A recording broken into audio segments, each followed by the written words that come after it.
Hello friends, मैं आपका स्वागत करती हूँ आपके अपने चैनल इकोनॉमिक्स क्लासेस में। हमने कल डिस्कस किया था EMRS PGT इकोनॉमिक्स का सिलेबस। आज हम सिलेबस वाइज आपकी वीडियो अपलोड करते हैं, जिसके लिए आपका फर्स्ट टॉपिक रहेगा importance, scope, meaning of stat in economics. Let get started. सबसे पहले हमें पता होना चाहिए कि सांख्यिकी का अभिप्राय क्या, स्टैट। इसमें आंकड़ों का एकत्रीकरण, प्रस्तुतिकरण, विश्लेषण से है, जहाँ ये आंकड़े भौतिक शास्त्र, समाजशास्त्र, मनोवैज्ञानिक या किसी भी क्षेत्र से हो सकते हैं। तो हमें सबसे पहले आंकड़ों को इकट्ठा करना पड़ेगा, फिर उनको प्रेजेंटेबल फॉर्म में प्रेजेंट करना पड़ेगा, फिर हमें उनका विश्लेषण करना पड़ेगा। ठीक है जी। नेक्स्ट आपका अर्थ, क्या अर्थ रहेगा। आई थिंक आपको विजिबल होगा। सांख्यिकी का क्या अर्थ है, स्टैट का क्या मतलब है। स्टैट जो है, इसकी उत्पत्ति लैटिन भाषा के शब्द स्टेटस से हुई है, इटालियन भाषा के शब्द स्टैटिस्टा से हुई है और जर्मन भाषा के शब्द स्टैटिस्टिक से हुई है। हम आपको बता दें कि तीनों ही शब्दों का अर्थ है राज्य। नेक्स्ट आपका 14, इसमें है आपको इनका सांख्यिकी का संबंध एकवचन के रूप में भी होगा और बहुवचन के रूप में भी होगा। बहुवचन के रूप में सांख्यिकी का अर्थ है कि भाई संख्यानात्मक सूचनाओं को तथ्य के संबंध में मात्रात्मक सूचना से होता है कि वे एक वचन के रूप में प्रयोग की जाती हैं या बहुवचन के रूप में। इसमें आंकड़ों के संकलन, आंकड़ों से निष्कर्ष निकालने हेतु अनेक विधियों का प्रयोग किया जाता है। जैसे कि आंकड़ों को सबसे पहले हम संकलित करेंगे, जैसे हम सर्वे करते हैं, घर घर जाते हैं, पूछते हैं, आंकड़ों को इकट्ठा करते हैं, देन हम उनको प्रेजेंट करते हैं, फिर हम विश्लेषण करते हैं कि किस घर में कितनी आए, किस घर में 6 वर्ष से कम आयु के बच्चे हैं, ज़्यादा है, फिर हम फाइनल कंक्लूजन निकालते हैं। ये आपका स्टैट के अंतर्गत आता है। आई थिंक आपको मीनिंग क्लियर हो गया होगा। नेक्स्ट हम आगे बढ़ते हैं। ये जो आपके आंकड़े हैं वो आर्थिक भी हो सकते हैं, सामाजिक भी हो सकते हैं, मनोवैज्ञानिक भी हो सकते हैं, किसी भी क्षेत्र से हो सकते हैं। इसमें एक वचन का अर्थ है कि जो विधियाँ हैं आपकी, उन्हीं से लिया जाता है कि आपने कौन सी विधियों को स्वीकार किया है। नेक्स्ट आपका इसमें है भाई कि कुछ परिभाषाएं दी गई हैं। सबसे पहले परिभाषा नंबर 1 डेफिनेशन दी है क्रॉपस्टोन और कॉर्डन के अनुसार। इसमें कि सांख्यिकी संख्यानात्मक आंकड़ों की संख्या यूज जरूर होंगी, इनके आंकड़ों का संकलन है, फिर उनका प्रस्तुतिकरण है, फिर उसका विश्लेषण है, फिर उनका निर्वचन के विज्ञान के रूप में परिभाषित किया जाता है। ये परिभाषा आपकी दी है क्रॉपस्टोन और क्राउडन के अनुसार। सेकंड परिभाषा आपकी दी है लोबिट के अनुसार। सांख्यिकी एक ऐसा विज्ञान है जहाँ संख्या संबंधी तथ्यों के संग्रहण किया जाता है, उनको वर्गीकरण किया जाता है, फिर उनको सारणीकरण यानी कि टेबुलर फॉर्म में रखा जाता है, ताकि आवश्यकता पड़ने पर घटनाओं की व्याख्या, विवरण और तुलना के लिए आधार स्वरूप प्रयोग किया जा सके। ये आपके लोबिट के अनुसार है कि भाई उनको एक संग्रहण करेंगे, फिर वर्गीकरण करेंगे, फिर उसको टेबुलर फॉर्म में रखेंगे, ताकि इन फ्यूचर जरूरत पड़ने पर हम इन सभी चीज़ों की व्याख्या कर सकें, विवरण कर सकें और तुलना के लिए एक आधार के रूप में प्रयोग कर सकें। नेक्स्ट है सेलिगमैन के अनुसार है कि सांख्यिकी वह विज्ञान है जो किसी विषय पर प्रकाश डालने के उद्देश्य से संग्रहण किए गए आंकड़ों के संग्रहण, वर्गीकरण, प्रदर्शन, तुलना और व्याख्या करने की विधियों की विवेचना करता है। इसमें स्कोप में आपके 3 भाग हैं कि नेचर,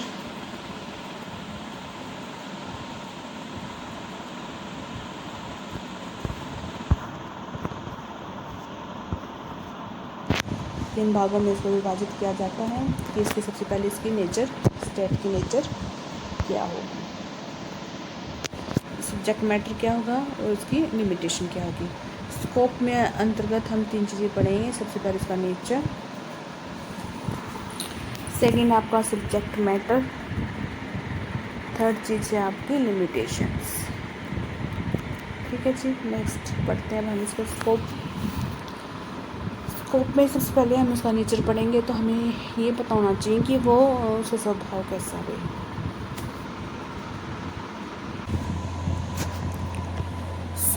सांख्यिकी का स्वभाव कैसा है, इसकी प्रकृति कैसी है, ये सब चीज़ें हम देखेंगे।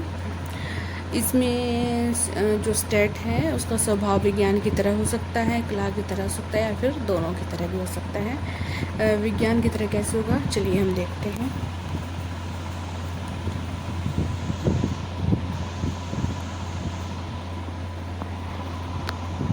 विज्ञान उस शास्त्र को कहा जाता है जिसमें किसी भी विषय का क्रमबद्ध अध्ययन किया जाता है।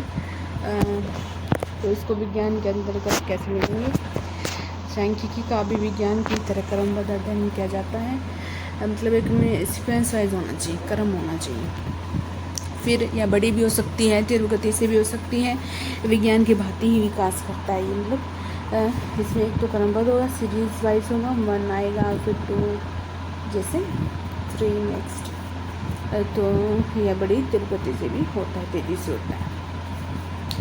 सांख्यिकी की विभिन्न रीतियों का सभी क्षेत्रों में व्यापक प्रयोग हो रहा है, जैसे कि संभावना का सिद्धांत है, सांख्यिकी नियमितता का सिद्धांत है, महांक जड़ता सिद्धांत है। ये विज्ञान की तरह ही सार्वभौमिक है, सार्वभौमिक ये हर जगह पाया जाता है। ठीक है जी, विज्ञान हर जगह सेम रहता है, ऐसा नहीं है कि यहाँ कुछ है नेक्स्ट हर जगह अलग होगा। चलिए नेक्स्ट आपका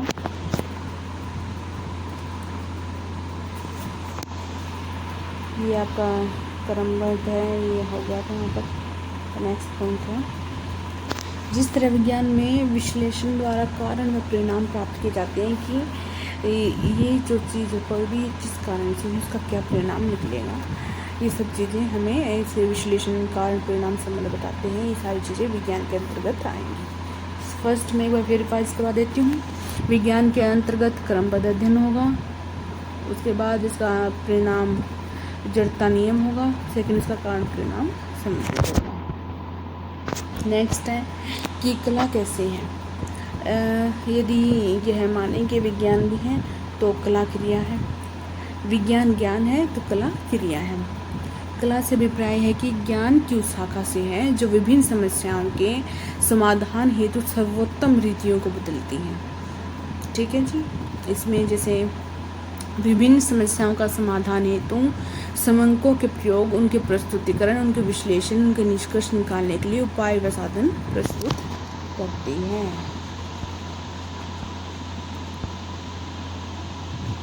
सांख्यिकी में विशेष रूप से इस बात का अध्ययन किया जाता है कि भिन्न भिन्न समस्याओं के लिए भिन्न भिन्न रीतियों नियमों का प्रयोग कैसे किया जाए, जिसमें अंकगणितीय माध्य का प्रयोग कहाँ उत्तम है, माध्यिका का का प्रयोग किस दिशा में उत्तम है, निर्देशांक कैसे बनाएं, किस माध्य का प्रयोग कहाँ किया जाए। ये हमें सांख्यिकी ही बताती है कि कोई भी क्वेश्चन देख के हमें ये पता करना कि यहाँ हमें मीन निकालना है या फिर मीडियन निकालना है या फिर मोड निकालना है। ठीक है जी, ये कि जो समस्या को देख के हमें उसके जो नियमों का प्रयोग कैसे किया जाए, कौन सा कहाँ उत्तम है, ये सब चीज़ें कला के अंतर्गत आती हैं। थर्ड है सांख्यिकी विधियों के व्यवहार के लिए व्यक्ति में विशेष निपुणता। अभी कला किसके अंदर होगी, कला में कोई निपुण होना चाहिए, अनुभव होना चाहिए इस कला का, उसको आत्म संयम होना चाहिए। किसी विषय को कला करने के लिए यह अत्यंत आवश्यक है। अगर हम कहें कि यह सांख्यिकी कला और विज्ञान दोनों ही हैं तो वो कैसे हैं, इस बात का आपको व्याख्या करनी है। दोनों कैसे हैं ये हमें बताना है। अरे ये आखिरी साइड, चलिए अंततः इस निष्कर्ष पर पहुंचते हैं कि सांख्यिकी विज्ञान और कला दोनों ही है। इन दोनों जैसे व्यवहार प्रदर्शित करती है। इनकी विधियाँ मौलिक रूप से व्यवस्थित है, इनका सर्वत्र प्रयोग किया जा सकता है।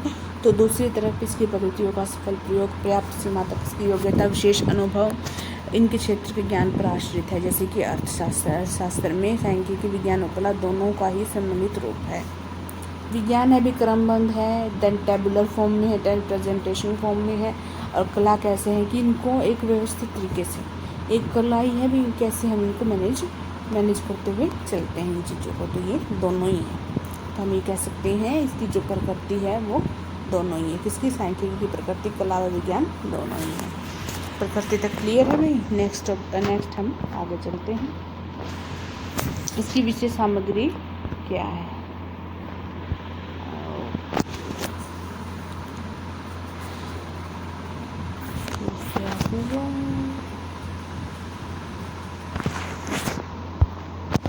चलिए मैं आपको बता देती हूँ इसकी विशेष सामग्री तीन चीज़ों पर डिपेंड करती है।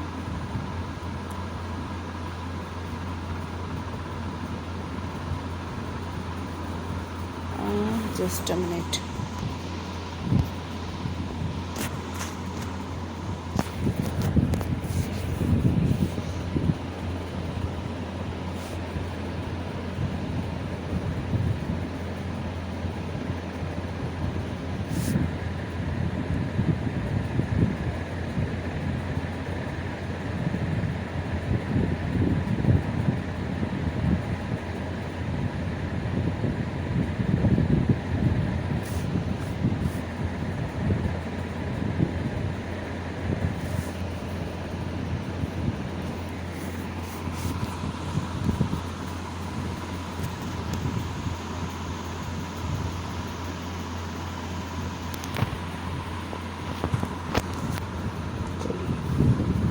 देखते हैं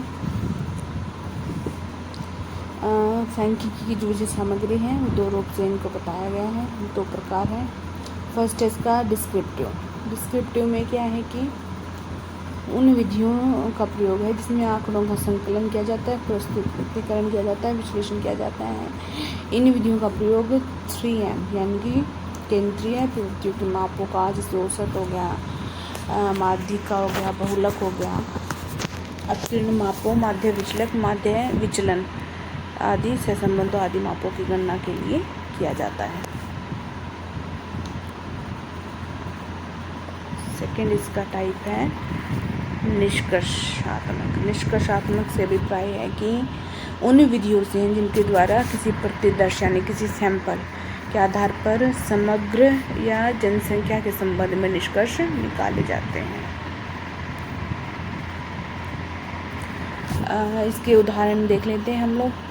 अगर हम डिस्क्रिप्टिव की बात करते हैं तो इसमें कि सभी विद्यालय के सभी छात्रों की औसत लंबाई की अगर हम गणना कर रहे हैं तो ये एक डिस्क्रिप्टिव वर्क है, मतलब अच्छा खासा विवरण इसमें हमें चाहिएगा। निष्कर्षात्मक में है कि यदि आपकी कक्षा का अध्यापक केवल कक्षा के विद्यार्थियों के सैंपल के औसत वजन की सिर्फ आपकी कक्षा का कर रहा है तो एक कॉन्क्लूजन है, मतलब काफ़ी कम आपको गणना करनी पड़ेगी। आपके लिए मैं जूम के देती हूँ।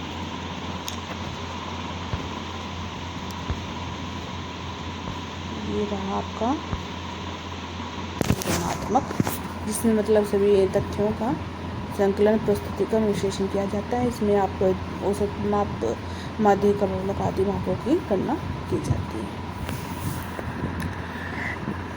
किंतु आज का जो आधुनिक युग है उसमें सांख्यिकी का प्रयोग सामाजिक व आर्थिक दोनों ही क्षेत्रों में विस्तृत हो चुका है।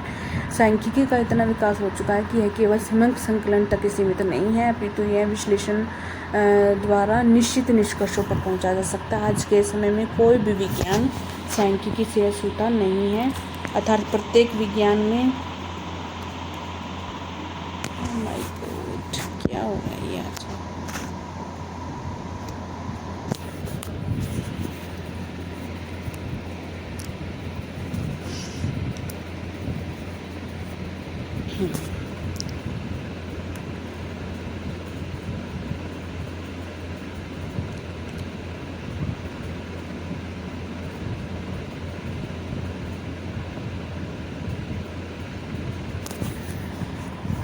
चलिए जी,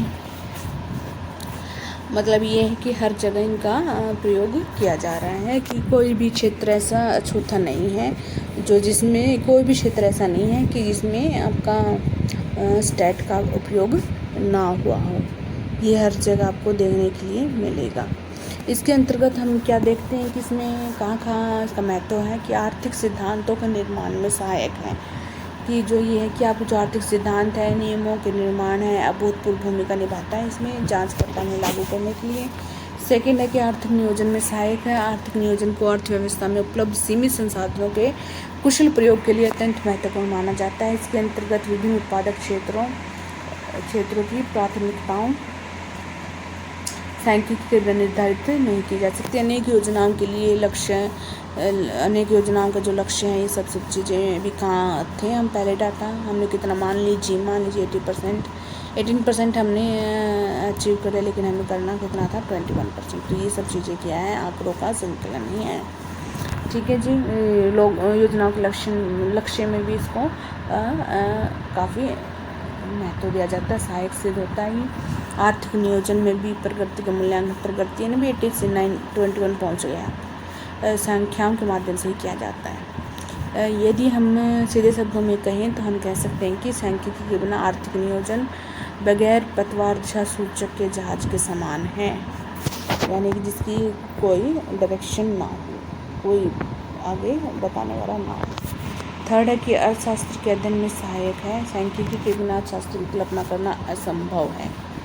असंभव मतलब आप समझ सकते हैं कि इसकी इम्पोर्टेंस कितनी है, स्टैट की इकोनॉमिक्स में कितनी इम्पोर्टेंस है, या आप समझ सकते हैं इस बात से असंभव है। राष्ट्रीय आय एवं प्रति व्यक्ति आय के लिए भिन्न भिन्न वर्षों में संकलित समयांकों के आधार पर अर्थव्यवस्था में प्रगति का आकलन किया जाता है। वैसे जैसे जीएनपी, राष्ट्रीय उत्पाद, सकल उपभोग, बजट विनियोग, व्यय, मुद्रा के मूल्य, ये सभी मापक इसी के द्वारा संभव हैं। नेक्स्ट चलते हैं हम अनुसंधान में सहायक। सांख्यिकी अनुसंधान के लिए शोधकर्ताओं की पहली पसंद है।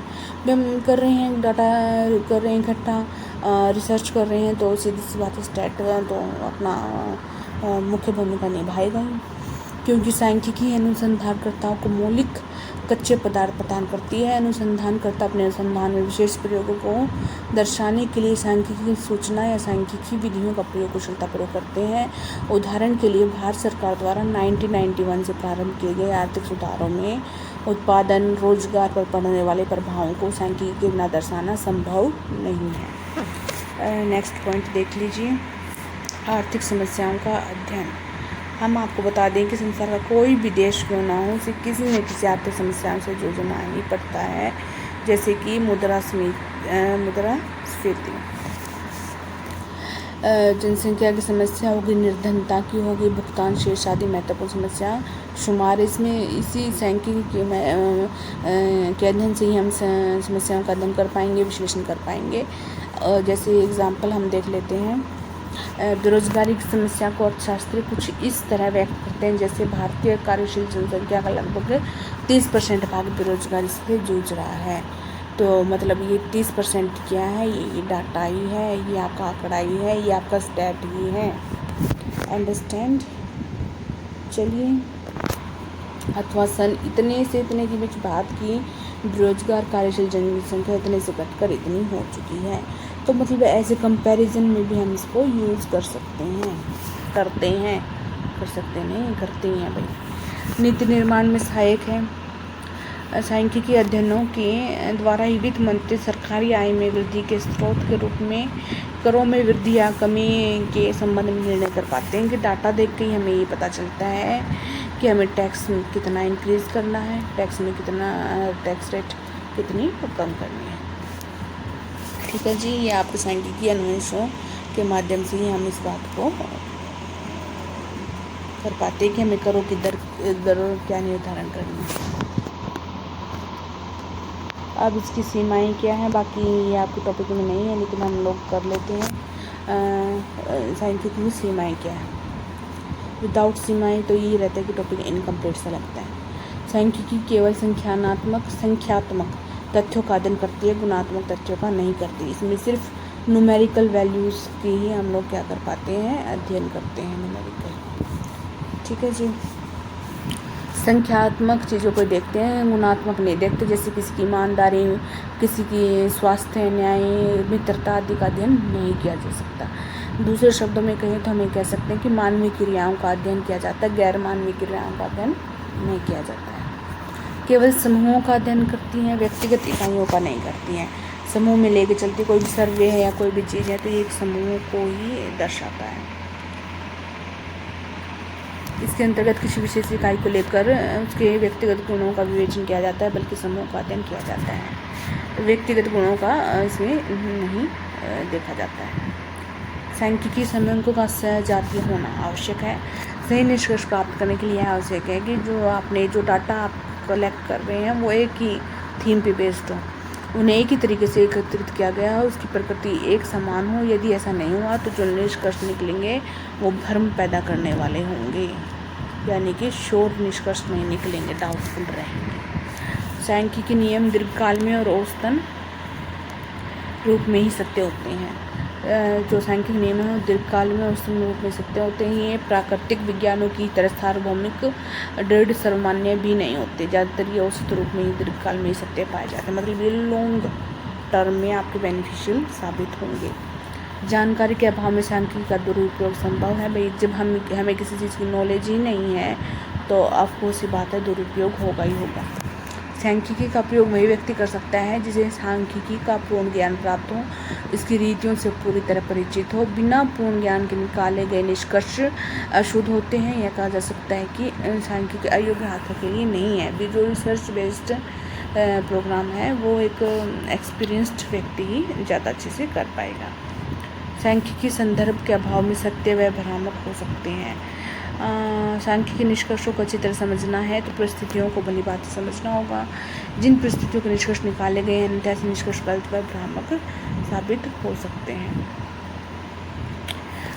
नेक्स्ट है विशेषज्ञ ही सांख्यिकी रीतियों का सही इस्तेमाल कर सकते हैं। भी एक्सपीरियंस्ड आदमी ही उसको रिसर्च बेस्ड स्टैट का अच्छे से इकोनॉमिक्स में यूज़ कर सकता है, क्योंकि उसको जो तकनीक है रीतियाँ आसान नहीं होती हैं, जटिल होती हैं, इनको सामान्य व्यक्ति प्रयोग में नहीं ला सकता है।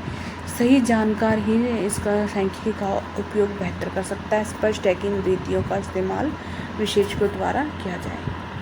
ठीक है जी, मैं वंस अगेन आपको फटाफट से क्विक रिवाइज करवा देती हूँ ओनली पॉइंट,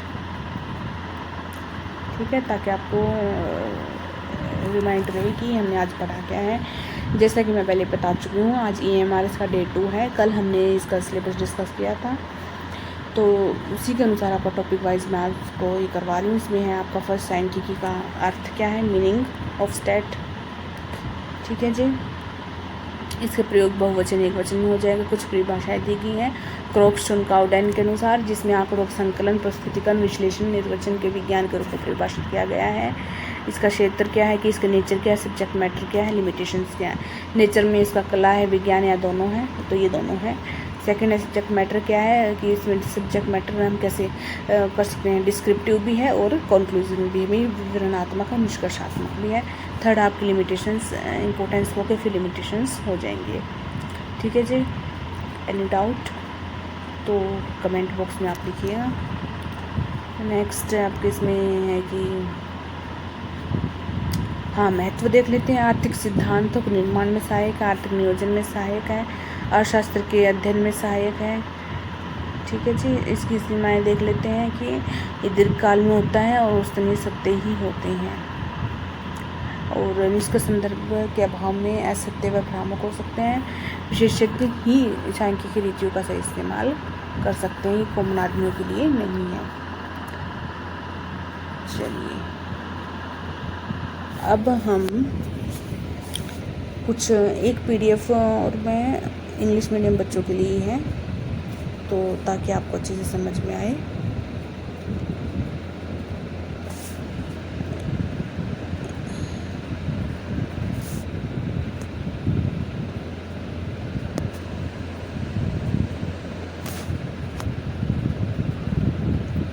हाँ जी, डिस्कस कर लेते हैं फटाफट से। Meaning, scopes and it's need in economics.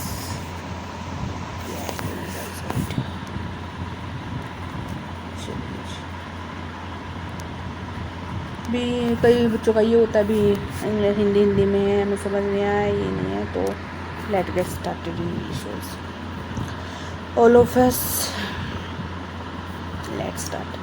All of us want to know about everyday life around us. We can know about the nature of things both quantitatively, qualitatively, both.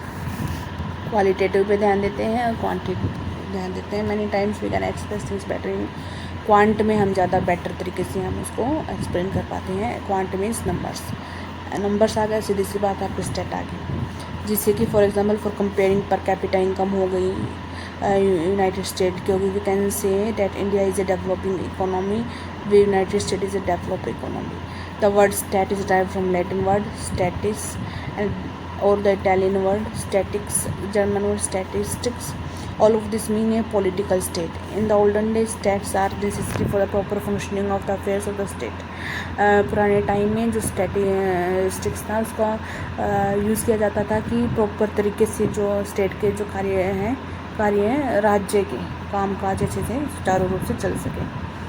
पर in those days, लेकिन आजकल जो state है उसको हम science of state कहते हैं या साइंस ऑफ किंग्स कहते हैं. It was namely used by the state of kings. Today stats is defined as the field of study relating to the collection of analysis. इसके अंदर आजकल के संदर्भ में देखें तो इसमें होता है कि डाटा को कलेक्शन करो, उसका एनालाइज करो, उसका इंटरप्रिटेशन करो, प्रेजेंटेशन करो डाटा का. इन दिस चलिए इसके ऑब्जेक्टिव क्या क्या है. अगर हम इसके ऑब्जेक्टिव की बात करें तो explain the need and scope of state in economics, describe the importance and statistics of economics, know the characteristics of statistical data. इसमें क्या है कि हम इसका मेन ऑब्जेक्टिव क्या है आज हम इसका चैप्टर का, तो आज हम पढ़ेंगे कि इसका नीड क्या है, स्कोप क्या है. चलिए जी, नीड क्या है इसकी. In constructions of economic theory, economic planning में, in evolution of policy of government to reveal the structure of economy. सीधी सी बात है, कुछ भी इकोनॉमिक्स थ्योरी बनाएंगे उसमें चाहिएगा इकोनॉमिक्स प्लानिंग में भी हेल्पफुल होगा स्टेट. और इवेल्यूशन करेंगे पॉलिसीज़ की. पहले लास्ट ईयर 18% मान लीजिए example, now up to the now 25%, तो ये पहले से इंक्रीज़ हो रहा है. तो ये हम पॉलिसीज़ को इवोल्यूशन एनालाइज कर पाएंगे. To reveal the structure of economy, कि पहले से जो हमारा स्ट्रक्चर इकोनॉमी का कहाँ जा रहा है, एम्प्लॉयमेंट कम हो रही है, पॉवर्टी बढ़ रही है, कम हो रही है, मतलब ये सब चीज़ें हम इसमें देखेंगे. ठीक है जी. स्कोप ऑफ स्टैटिक्स पढ़ेंगे अब हम. नेक्स्ट स्कोप में है आपका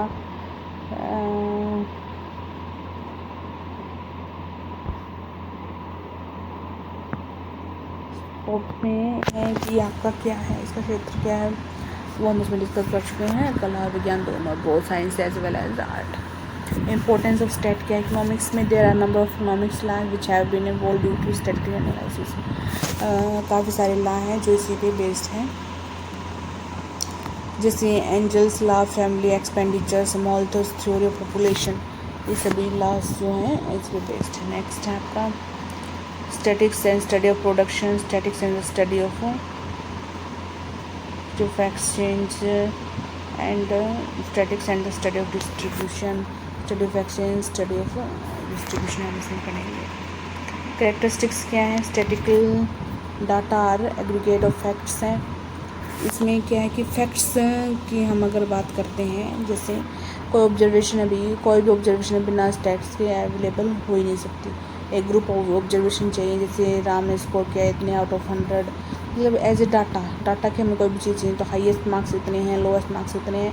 तो ये without comparison, without interpretation, without presentation, without tabular form हम नहीं पता कर सकते हैं. Stat is very important in economics.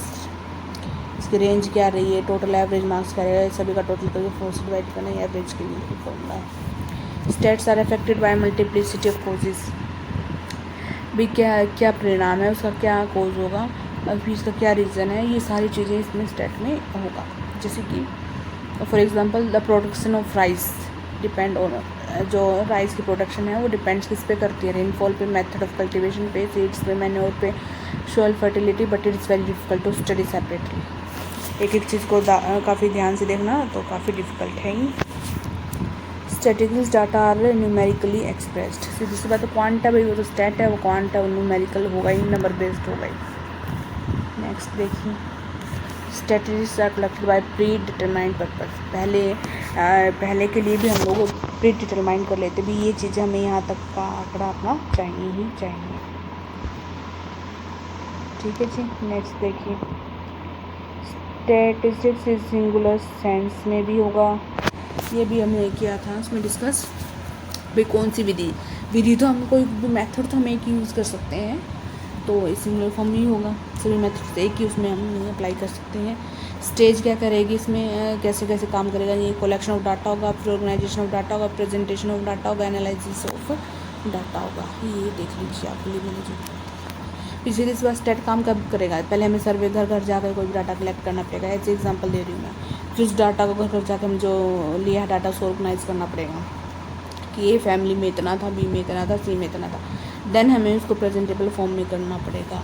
Then हम डाटा का एनालाइज करेंगे कि हमारे कोई भी शहर मान लीजिए, डिस्ट्रिक्ट मान लीजिए, इसमें इतने इतने एजुकेटेड है, इनकी पर कैपिटा इनकम इतनी है, इतने से इतनी एज ग्रुप के पर कैपिटा इतनी। I think you can understand. Next देखिए, इंटरप्रिटेशन ऑफ डाटा होगा। सीधी सी बात है, भी जो डाटा आपने लिए कुछ ना कुछ कंक्लूजन तो हमसे निकालेंगे। फंक्शंस क्या स्टेट के, स्टेट सिंप्लीफाइज कॉम्प्लेक्स डाटा। अभी कोई भी कॉम्प्लेक्स डाटा को सिंपल फॉर्म में, सिंपलर फॉर्म में कर देता है ताकि हम उसको बिकम ईजी टू अंडरस्टैंड। जैसे forms of totals, average, percentage, सब कुछ हम इजीली कर पाएंगे। State present the faith in definite form में बताएगा, हर एक चीज़ एक न्यूमेरिकल फॉर्म में होगा तो हम एक डेफिनेटनेस कितना होगा, कितने एजुकेटेड लोग होंगे तो वी कांट इमेजिन। लेकिन जैसे जैसे हम सर्वे करेंगे, जैसे जैसे ऑर्गेनाइज करेंगे, जैसे जैसे हम उस चीज़ को कंक्लूजन में पहुँचेंगे तो हमारे पास एक डेफिनेट फॉर्म होगा कि हाँ 10% है, हाँ 95% है, तो डेट इज़ डेफिनेटनेस। नेक्स्ट है आपका third point, state provide a technique of comparison. Technique देगा भी, ये परसेंटेज लास्ट ईयर थी, now this percentage for this year. तो ये क्या है, आपको एक टेक्निक देगा कंपैरिजन के लिए, स्टेट स्टडी रिलेशनशिप।